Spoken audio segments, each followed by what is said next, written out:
Hail and well met. Welcome back to another episode of Self-Evident. Today we're doing part 2 of our special series that's addressing the lies about gender and identity that have kind of swept across the West and are creeping into other corners of the world. So we have Maia and Camille back and a third person with us, or fourth, I guess, if you count me. But what's your name? Nick. So we're so glad to have you guys on, and I know we kind of heard your guys' stories at the beginning of the last one, but Nick, if you're cool with it, why did you decide to transition, and kind of what led you to detransition? The real why is always still kind of a little up in the air, but I think it was because I think it was a combination of there being something genuinely very different about me, and then something about there's just the nature and nurture kind of thing about it. I feel like I've given I really did have to actually give kind of a whole podcast one time to explain why, which I did on the transparency podcast. But I don't know, basically I transitioned to try to make sense of what was really different about me, and to resolve a sense of a lack of connection that I had with other people. I had a very hard time just connecting with, it felt like connecting with people on a really basic human level. Even though I was a very sensitive person who liked people, there was a lot of time growing up that I kind of told myself oh, I don't really need people. I was sort of one of those people that was kind of like my way of dealing with life and dealing with being, I mean, I had friends, but I was very reclusive and kind of tended to stay on the outside of friend groups. And I just, kind of told myself, I don't really need other people. I was I tried at a really early age to be extremely independent, emotionally, intellectually, not to be influenced by other people, which is a blessing and a curse. I think our society in a way kind of idealizes sort of that sort of thing, not being affected by other people's opinions. But eventually you do realize you fundamentally need connection with other people, and you always develop your sense of self, your things that you like, and the way that you see things, based on your experience of community and the feedback that you get from other people. So it was that sort of tension of just kind of not knowing where I stand in community, and that eventually I started to find that tied in with my feelings that my sexed body has nothing to do with who I am as a person. And I feel like I'm trying to say too much in a short amount of time, but I basically found that the idea that if I was female, I would be able to actually connect with people, that started to just make a lot of sense to me. It's sort of just if I was someone else, if people saw me totally differently, that must be what it would have taken for me to connect with other people. And there was a lot of self-hatred around everything male about me, everything masculine about me, more so than kind of being embarrassed about anything feminine about me. And I think I'm have an androgynous sort of personality. But I always kind of liked the feminine aspects of myself as I saw it. So I don't know. That's a lot of stuff about why I transitioned, to sort of resolve all of these tensions. No, I mean, the way you said it makes sense, and I understood what you were saying. So, yeah, I'm glad. Don't have to worry about that. But what led you to then sort of detransition? Yeah. So I've been saying recently, look at the panel and on the Lost Boys documentary, that it was really the experience of kind of society actually accepting me as a trans woman, being fully willing to kind of take me in and categorize me in the sort of female role, that I found that it wasn't like other people resisting me that made me want to be trans. It was actually kind of socially it was actually kind of socially beneficial for me in a way. People accepted me more. People seemed to like to be around me more. I felt, or at least I expected more that people would like to be around me. So I started to be less afraid socially, and I just kind of saw like firsthand how uh, I couldn't like blame it on other people that they weren't accepting me. It just really was like, I'm not a woman. I actually don't fit into this role. There is something really like deeply rooted in the fact that I was born male. All of my experience of being a person in a community has been filtered through being male. Everyone receives me as male. I always see myself as male, and I really can't change that. If I want to fully accept myself and fully flourish as a person, I have to really come to terms with my sex body. It's not irrelevant to my personality. It's thoroughly tied into my personality. Yeah, it is interesting too how we know we were created in a certain way, and when we try to go against the order in which we were created, things just don't work out, and we can tell, and there's something broken about it. But I know we heard a little bit about your guys' experiences on the previous episode of this, but I was wondering, would you mind giving just a really brief sort of recap for new listeners or whatever? Okay. So, yeah, my name is Camille Kiefel, and I'm a detransitioner. I was struggling with childhood trauma, and I sought transition as a form of escape.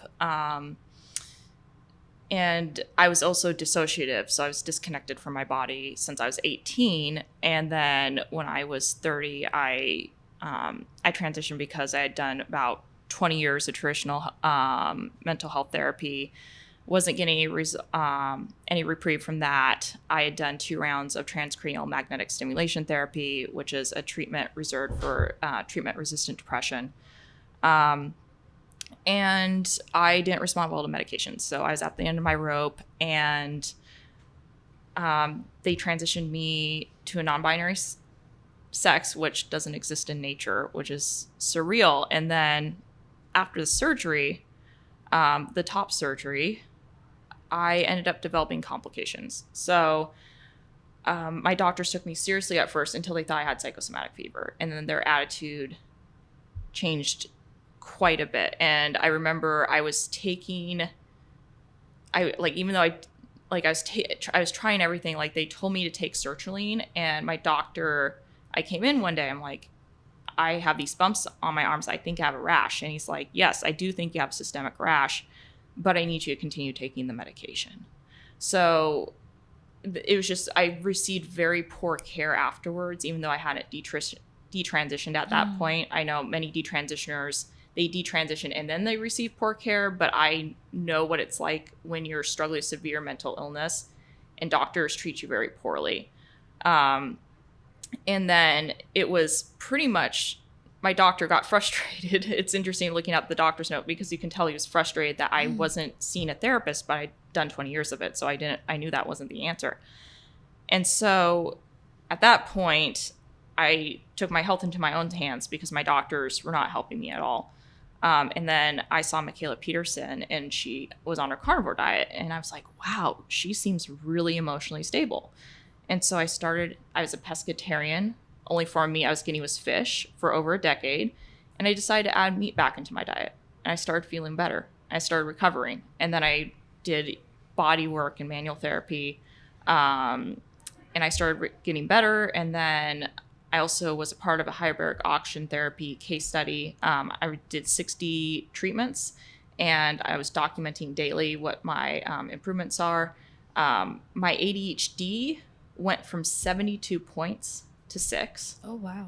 And then my generalized anxiety disorder went away. That's insane. And I know, Yeah. So you recorded a podcast with us that we released last week, and it was really good. I listened to it. And one thing you said on that was that a lot of your mental health struggles went away when you started taking care of your physical body. And I thought that was just incredibly interesting, because one thing that I think studies have shown and that we've seen and heard in some of the experiences you guys have shared is that a lot of struggles with how you're feeling gender-wise relate to some mental health struggles.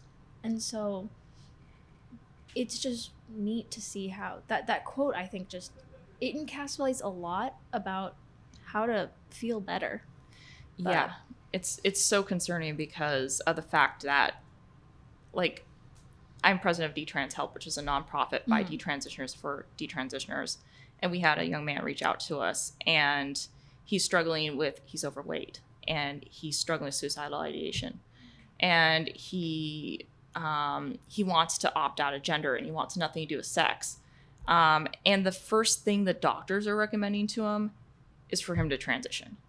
And I'm like, there's nothing about this that sounds trans. Like, it's not even like I knew I was trans since I was 5 years old. Like, I knew I was a girl. It was, I want to opt out. Like, I want nothing to do with this.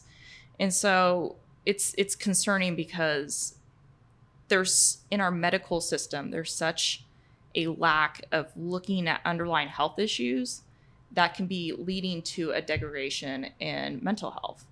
And so I'm very worried about that, because a lot of the discussion has been, well, they just need to see more therapists, another therapist. And I'm like, I did 20 years of that. Like, there are certain people that they're going to need to address their physical health. And you're never going to get to the root cause of the problem if you just keep just seeing another therapist. If the root cause is something like inflammation or, something like that. And did you notice a change at all in your mental health when you did transition, or was it just kind of the same and it didn't help as much as you thought it would? The thing was, I didn't even get a time to really register like what had happened. Like, I thought this was the right thing after I transitioned, but it's like days after the surgery. Like, I mean, I got scopolamine poisoning, so my left eye was dilated. And then I had trouble swallowing, and then I developed Raynaud's, and this is within days of the surgery. So, I didn't get a chance to, the dilation was day one, and then it's just all these other things compounded afterwards, like tinnitus, bony prominences, Raynaud's, skin discoloration, all these things happened after surgery. I think it was just such a stressful event on my body that I didn't even have time to register, that this, what had happened. So that does make sense. What about you? Did you experience, after you decided to transition or detransition, did you notice any mental health changes, or did it really not help, or did it just stay the same, or how did that kind of affect it? Mm-hmm. So should I just give a little quick sort of backstory? So for people who didn't listen to the first part of this podcast, my name is Maia Poet. I'm 24 years old. I started identifying as trans when I was 12 in 2012. So I was an early adopter of this fantasy, this ideology, this dream, whatever you want to call it, this delusion. And I went so far as to move to the Middle East in order to transition away from my, non-affirming parents. And I lived undercover as a man for 4 years within both Palestinian Muslim communities and religious Jewish communities. And it was really the experience of living through war that snapped me out of it, just realizing how impractical it is to be tied to pharmaceutical industries and to, undergo elective surgeries that can have extensive complication rates, and never being able to predict whether or not I would be able to access the care to overcome those issues if need be, to save my life at the last minute, as often happens with a lot of women who take testosterone. We know that it harms their reproductive system, sometimes to such an extent that the reproductive atrophy and the genital atrophy can go septic. There have been cases of that, and the entire reproductive system needs to be removed in order to save the individual's life. And this would be a perfect example of iatrogenic harm, so harm being done in the process of treatment. And so I managed somehow to never medically transition. That was the goal the entire time. But a few things really stopped that from happening. One of them is that in order to move to Israel and access these treatments, I needed to become a citizen so that I could become a member of the national healthcare system. And the bureaucracy didn't handle my case very swiftly. It took 3 years of being transferred between 5 different agencies who kept saying, you're not our problem, you're somebody else's problem. And so I was illegal for several years. And so I didn't have a worker's visa. So I worked for cash jobs. I did like cleaning and catering within the Orthodox Jewish sector of the society. I wore the whole getup. I wore the yarmulke, the black pants, white shirt. Basically, I was just cosplaying as an Orthodox Jewish guy. It was actually a pretty interesting experience. Like I can say with certainty that very few women have experienced what it's like to be an Orthodox Jewish man.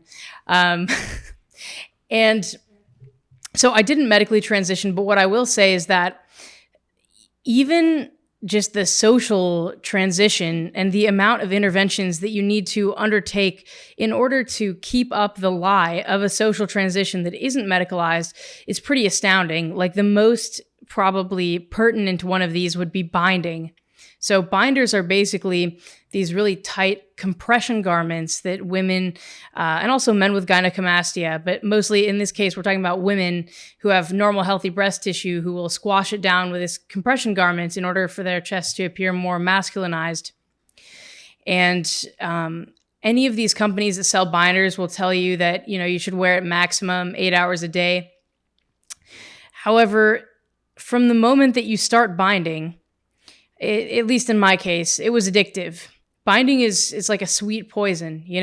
There's a reason why in the early 2000s, for example, antifreeze was made to have a bitter taste, because previously it had a sweet taste. And so it was very easy for people to poison other people by putting antifreeze in a sweet drink. And I compare binding much to that because, of course, I had discomfort around my breasts. I mean, from the age of 12, basically every girl has problems, with her developing body. It's an awkward time. I hit puberty really young. So there was that.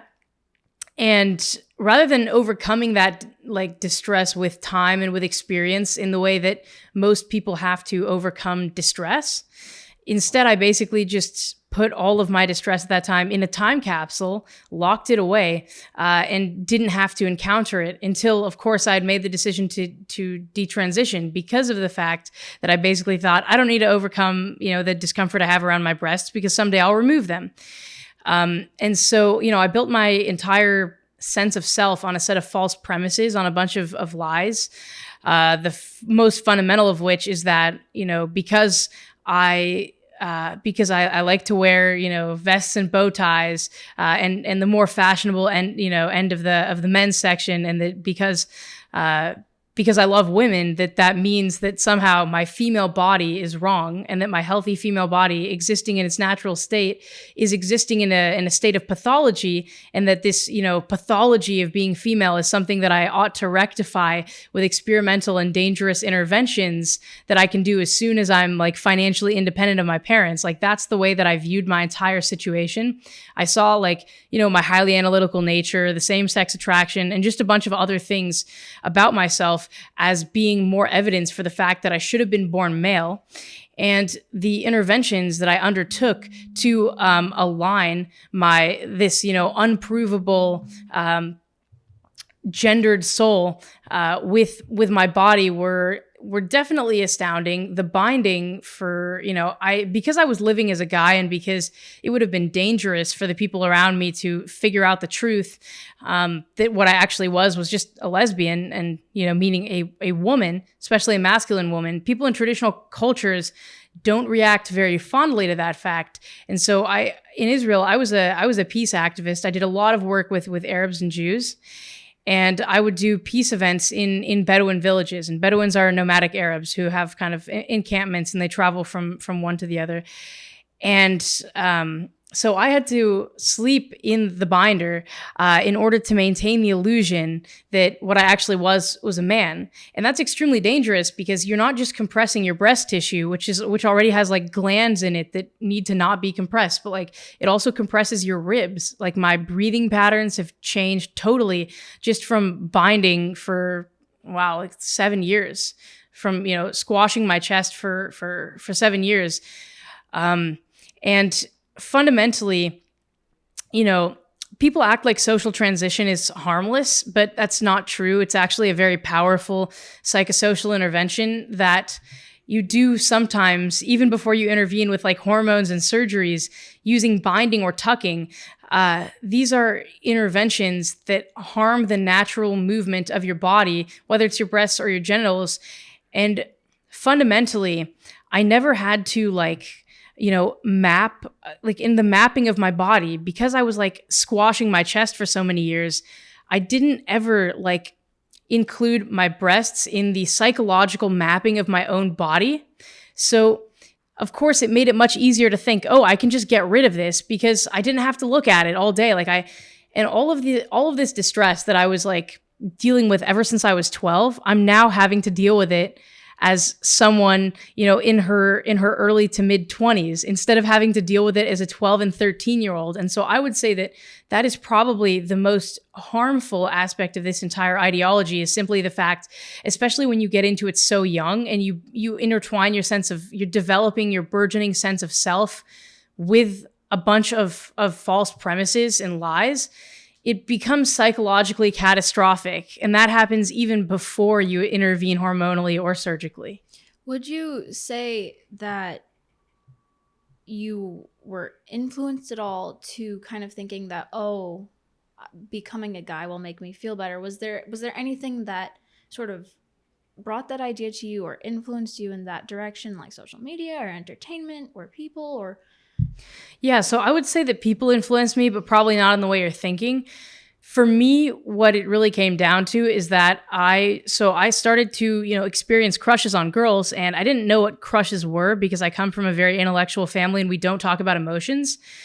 And I thought the crush was an orange soda. I thought my peers were obsessed with the orange soda crush. I didn't realize that what they were referring to were romantic feelings. When I started to experience romantic feelings, that really showed up as just a bunch of different sensations in my body, like, skyrocketing heart rate, dry mouth, just being incoherent around the target of my attractions, which were girls in my class, and really just becoming a total mess, going from like a mini professor to an incoherent mess around girls I liked.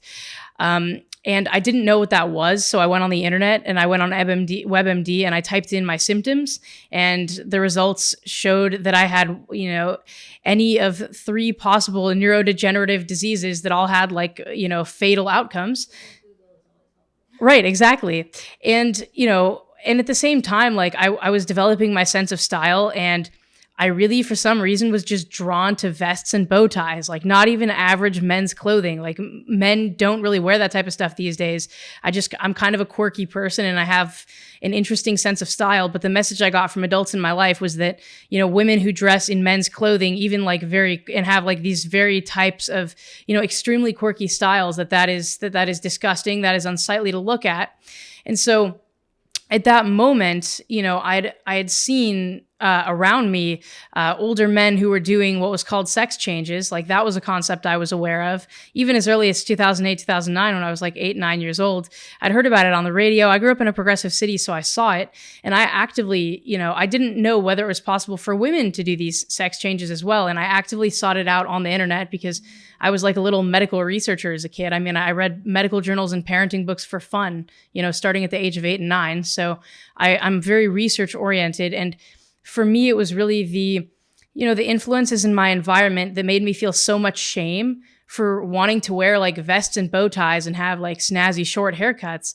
And really the shame that people made me feel around the fact that I was gay, that made me think like, that being a lesbian is like the last possible resort for me, that I need to do everything in my power to not become that. But rather than trying to mask the same sex attraction, because that's what a lot of people would do in my situation, but because I'm an oddball, I didn't do that. And instead, what I thought was, I'm just going to become a man, and then I don't have to deal with any of this flack from society. I can just improve my own life and make my own life easier and create a reality in which I can walk down the street with a beautiful woman someday in the future, and not have people, give me odd looks, and not have, the people who are closest to me disparage me over this fact. Like, for me, it was really escaping the shame around all of those things and trying to find the most sort of rational way out. And unfortunately, I came to that conclusion when I was 12, before I'd ever experienced, a loving relationship, or,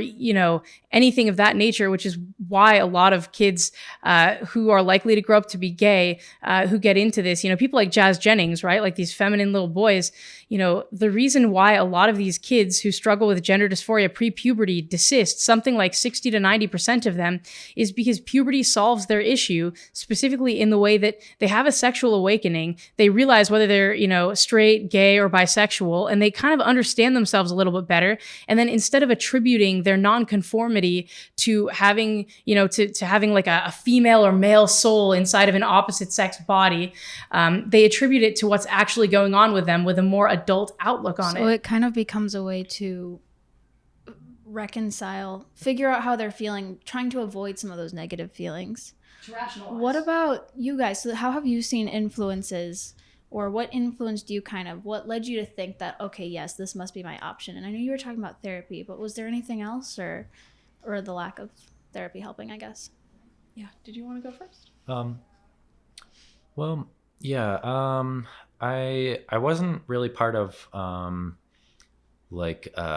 of these sort of trans groups that were really a lot of kind of this affirmation feedback kind of loop sort of thing that a lot of people have been pulled in either. Because I mean, it was around like 2010, 2011 that I first started thinking that being like having been born female would have resolved all of my social problems. But I was kind of like, I do remember like thinking back, like in high school, I was a part of like the Gay Straight Alliance then, and then I went into Pride group in college, and I wasn't like really close knit with those groups. But I do think back then, even, in 2010, a lot of the things that they were talking about in the GSA were kind of like very pre-woke, sort of, like before that really became mainstream. They already had like a lot of those kinds of talking points that I guess kind of got in my head, even though I didn't really like the politics of it. I didn't really like the sort of the pushiness about it, and a lot of the sort of like speech censoring, kind of like a lot of that stuff was going on. This might be slightly unrelated, but it did make me think of this. Are you guys going to consider trans policy of the different candidates when you vote? Like what their policy is surrounding transgender and LGBTQ and all of that stuff when you vote? I certainly would take it into account. Yeah, I do. Yeah. Whatever election, whether I vote in an Israeli election or an American election, I definitely would. Yeah. Yeah. Sorry, that was just a rabbit trail, but it made me think of it. Yeah, I mean, I've been, in a way, I think much like too non-political. Like I think a lot of people say like, oh, I'm not into politics, but everyone is political. It's just a part of being human. But I again, that was part of my like being detached from people. But I still, like, just on a very personal level, I wasn't into the trans politics. But the whole idea that I have this identity that like has nothing to do with my social role and has nothing to do with my body, that was very appealing to me because of the whole just like wanting to be like totally authentically me, and that my desires and my perception is just entirely the source of my identity. Nothing from the outside determines my identity. But I think that that's kind of just really basic to how our society has been thinking more and more over the last like several decades, century or so. Very individualistic and self-focused sort of Yeah. type of thing. A kind of a like conceptual identity. So I don't know. That's it, and then I guess I mean I think but as I say, I think that all of that kind of individualism is always completely pretentious. Like nobody actually is that type of an individual. Nobody is actually that independent. People just kind of pretend that they are, but you actually live in a society that wants you to be that way. So you do that you do that for social approval. Like it's really, really socially embarrassing to look like you're doing things because of other people, but everybody does that. And I did, like, looking back on it, I realized that a lot of what I was doing was a lot of the self-hatred that I had around being male, and a lot of the messages that I picked up, which were usually kind of like under the surface, but were very like persistent, where just that men are dangerous, men are the sources of the problems of the world, and men should always kind of have like a little bit of shame in everything that they do and think, in a certain like deference, that kind of stuff really, really stuck with me. And so I have also realized that a lot of my transition was kind of like, because I realized, like, if I transition, like, people aren't going to be having the same kinds of suspicions and sort of wariness and sort of, they're going to be happier to hear me, I don't know, give my opinions, or they're going to be happier to like have me around. And people did. I mean, it did feel like people were a lot gentler and kind of like, I don't know. It's yeah. Where do you guys think culture gets its lies about gender from? I think that there's a couple different things, and I think that there's been a shift. I don't know. It's a good question. It's a very complicated question. I'm thinking, like, it's interesting because I think there's a shift in media becoming more leftist. Like, I grew up in the 90s, and I remember there was kind of the tomboy became more of a popular thing. There's, especially like if you're a little bit different, you're watching, like, was it kind of like, there's a couple different videos. There's like Evanescence, there's Pink. And I remember particularly in the Evanescence video, there's like a music video, and there's like, it's like the housewife is fake and stuff like that. And then the feminine girls are like bimbos and like, sexual. And it's just sort of like, but she's also like self-destructive as well. And so it's just like, there's nothing good coming out of that video. Like there's not just a lot of self-destruction. It's kind of interesting how these messages came in. I want to say that they came from the left a little bit. Like there's something, it's interesting. I'm like, where exactly did this come from? But I remember getting those messages, and it seems to kind of have gone further. And maybe some of it is escapism. Like, why can't I be feminine, or why am I not feminine enough? And I know, like, for me, I've felt that way. Like I was like told, like, okay, don't tell boys you like comics and stuff. And, it's like, my experience is that you tell boys you like comics and they actually like that. So it's like, they want to have that discussion because, like, oh, you have a similar interest. And, but yeah, there's kind of this weird, almost like self-loathing. And it's like very strange. It's kind of like, I think too, like with the kind of the idea of privilege and all that, like that came out of critical theory of cis white privilege, straight, it's this negative thing. And then too, like the really the poor morale in America and stuff. Like I think all of it's really connected. But I do get but yeah, it is really interesting because I think I noticed it seemed to start in the 90s, and then it just it has seemed to gotten worse and like almost like taken on a new form. Yeah. Can I add something? Yeah. Then we kind of got to start wrapping up too.